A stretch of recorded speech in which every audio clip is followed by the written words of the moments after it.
Good evening everyone. आज से हम लोग झारखंड ज्योग्राफी स्टार्ट करेंगे। झारखंड ज्योग्राफी पढ़ने का जो सीक्वेंस होगा उसमें हम लोग सारे चैप्टर्स के बारे में पहले डिस्कस करेंगे। तो पहला चैप्टर है इसमें भूगर्भिक संरचना है। दूसरा हो जाएगा भौतिक झारखंड का भौतिक स्वरूप। तीसरा हो जाएगा झारखंड का अफवाह तंत्र। चौथा झारखंड की जलवायु। नेक्स्ट चैप्टर है हमारा झारखंड की वनस्पति। फिर उसके बाद होगा झारखंड की मृदा, झारखंड की कृषि, फिर खनिज, फिर उसके बाद उद्योग और लास्ट में हमारे जनसंख्या के बारे में पढ़ेंगे। ये सारे टॉपिक हमारे झारखंड के बारे में है। ठीक है, इसको आपको ध्यान रखना है और इसी सीक्वेंस के आधार पे हम लोग पढ़ेंगे। और इनमें से कोई भी सीक्वेंस गड़बड़ होगा फिर आपको नेक्स्ट चैप्टर समझने में बहुत मुश्किल होगा। इसलिए मैं बार बार बता रहा हूँ कि ज्योग्राफी जब भी पढ़ते हैं तो उसमें पहले सीक्वेंस को बहुत ज़्यादा सीक्वेंस को ध्यान रखना बहुत ज़रूरी है। एक एक चैप्टर को जो मैं बताऊँगा सारा आपको याद कर लेना है। ठीक है, तो एक चीज़ आपको ये ध्यान रखना है। और ज्योग्राफी का सिर्फ ज्योग्राफी में उपयोग नहीं होगा, ज्योग्राफी का हिस्ट्री में भी उपयोग होगा, ज्योग्राफी का पॉलिटी में भी उपयोग होगा, सारा चीज़ में।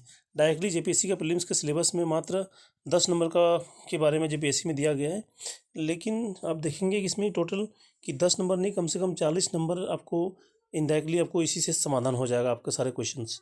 इसलिए ज्योग्राफी को बहुत बेहतरीन ढंग से करना है आपको, क्योंकि आपदा प्रबंधन में क्वेश्चन है, औद्योगिक नीति का क्वेश्चन है, उन सारा क्वेश्चन क्या होगा ना, इकोनॉमिक्स का क्वेश्चन है, ये सारा क्वेश्चन आपको क्या होगा ये ज्योग्राफी के माध्यम से सॉल्व हो जाएगा। वो कैसे है वो आगे मैं बताऊँगा। ठीक है, सबसे पहला चैप्टर आज हमारा है झारखंड का भौतिक स्वरूप। इसके बारे में हम लोग देखते हैं। तो भौतिक स्वरूप को मूल रूप से 5 भागों में बांटा गया है। ठीक है ना, तो मैप के माध्यम से मैं दिखा रहा हूँ हम लोग कि 5 भागों में कैसे है, इसके बारे में थोड़ा सा देख लीजिए। एक तो पहला पार्ट है, ये जो आपको दिख रहा होगा, ये ब्राउन ब्राउन कलर का, डीप ब्राउन कलर का है। ये मैप के माध्यम से हम लोग आसानी से पढ़ सकते हैं। ये जो हमारा है पाठ क्षेत्र है। ठीक है ना, इसको इसके बारे में डिटेल अभी नहीं करेंगे, बस अभी थोड़ा देख लीजिए कौन सा है। ये त्रिभुजाकार जो आकृति आपको दिख रहा है, ये कौन सा है, पाठ क्षेत्र है, जो ब्राउन कलर का दिख रहा होगा। मैं इसको थोड़ा और जूम कर दे रहा हूँ ताकि और बेहतर तरीके से आपको देख पाएंगे, है ना। ये वाला चीज़ आप देख सकते हैं।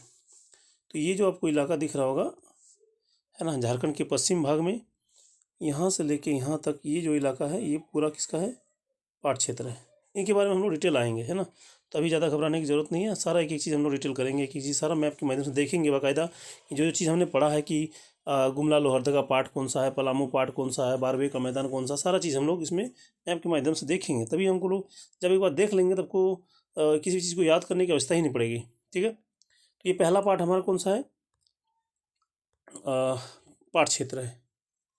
दूसरा पार्ट हम लोग देखेंगे कि दूसरा पार्ट जो आएगा, ये वाला पार्ट है रांची का पठार। ये जो पूरा आपको दिख रहा होगा पिंक कलर का, यहाँ से लेके यहाँ तक ये पूरा इलाका क्या हो जाएगा, रांची का पठार होगा।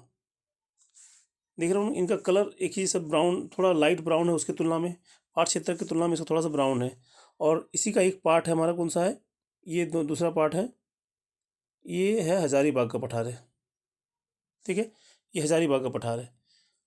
और इन दोनों के बीच जो है हमारा हो दामोदर भ्रंश घाटी। क्योंकि आप जानते होंगे कि जो हजारीबाग का पठार और रांची का पठार दोनों एक ही पार्ट था, लेकिन ये बीच का जो हमारा भाग है, बीच का मतलब ये जो इलाका है हमारा कौन सा, ये जो इलाका दिख रहे हैं आप, ये कौन सा, दामोदर भ्रंश घाटी।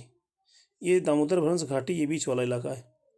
ये ज़मीन क्या हो गया, धंस गया, धंसने के कारण क्या हो गया, रांची का पठार और हजारीबाग का पठार अलग हो गया। तो मैप में आप देखेंगे तो बेहतर आपको याद होगा, है ना।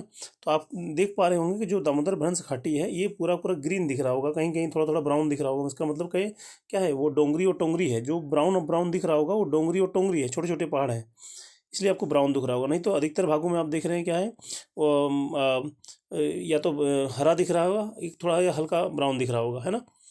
अब इसमें देखिए, इसमें भी आप देखेंगे थोड़ा सा, मैं इसको मिटा दे रहा हूँ पहले। देखिए इस वाले इलाके में, देखिए इस वाले इलाके में, ये निचली दामोदर घाटी, इधर देखिए बहुत हरा है, इधर इधर ग्रीन कलर है, इसका मतलब ये इसकी हाइट कम है।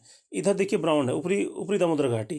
तो इन इलाकों में क्या है, हाइट क्या है ना, थोड़ा अधिक है, इसलिए ये ब्राउन दिख रहा होगा। इधर क्या है, दोनों का अलग अलग विभाजन हम लोग करेंगे। तो दूसरा दो विभाजन हो गया, पहला हो गया पाट क्षेत्र हो गया, दूसरा रांची और हजारीबाग का पठार हो गया।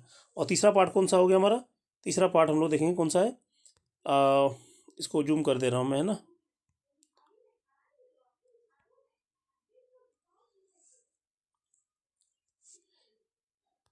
देखिए ये है कौन सा हमारा, ये पूरा दिख रहा होगा, ये आपको यहाँ से लेके यहाँ से होते हुए ये जो पूरा इलाका आएगा, ये बराकर वाला घाटी, ये पूरा, ये जो आपको दिख रहा हो दामोदर बराकर घाटी है ना, ये दामोदर बराकर घाटी पूरा ये इलाका शामिल होगा इसमें।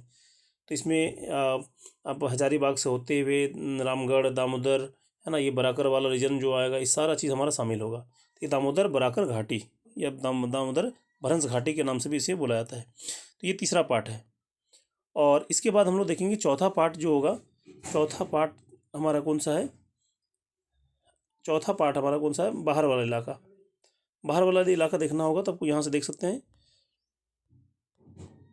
ये वाला इलाका जो यहाँ से जो बचा है इलाका, ये वाला इलाका पूरा जो रेस्ट ऑफ द पार्ट है, ये यहाँ से होते हुए ये वाला इलाका, ये जो पूरा इलाका यहाँ से यहाँ तक, तो ये जो आपको इलाका दिख रहा होगा, ये पूरा इलाका, ये है उत्तरी बाह्य पठार।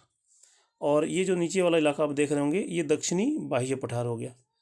ये पूरा यहाँ से लेके यहाँ तक आपको सारा मार्किंग करके दिया हुआ है। तो उत्तरी बाह्य पठार ये हो गया, ये हो गया दक्षिणी बाह्य पठार। ये दोनों मिलाकर बनता है कौन सा? बाह्य पठार का पार्ट बनता है। तो ये चौथा हो गया। और जो लास्ट है हमारा कौन सा है? वो है संथाल परगना उच्च भूमि। संथाल परगना उच्च भूमि है।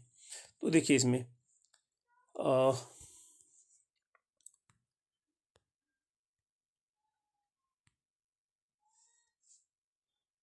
ये वाला ये जो आपको इलाका दिख रहा होगा, ये पूरा है संथाल परगना उच्च भूमि, यहाँ से लेके यहाँ तक हो जाएगा। तो इन सब ये 5 भाग में बांटा गया है। इन पांचों भागों को हम लोग एक एक करके इसमें बनाएंगे। कोई इश्यू है यहाँ तक? यहाँ तक कोई आपको दिक्कत नहीं होना चाहिए कि 5 मूल रूप से बांटा गया कौन कौन सा। अब इसके अंदर हम लोग क्या करेंगे, एक एक वीडियो में हम लोग एक एक टॉपिक, एक एक वीडियो, शॉर्ट वीडियो बनाएंगे ताकि आपको रिवीजन करने में भी आसानी हो। ठीक है। तो आज की वीडियो में ये जो आज वाला ये वीडियो है, इसमें चारों का मैंने बता दिया कि कौन सा पार्ट है। ठीक है। फिर अगला नेक्स्ट वीडियो में हम ये पार्ट क्षेत्र के बारे में अलग से स्पेशल हम डिस्कस करेंगे। ठीक है।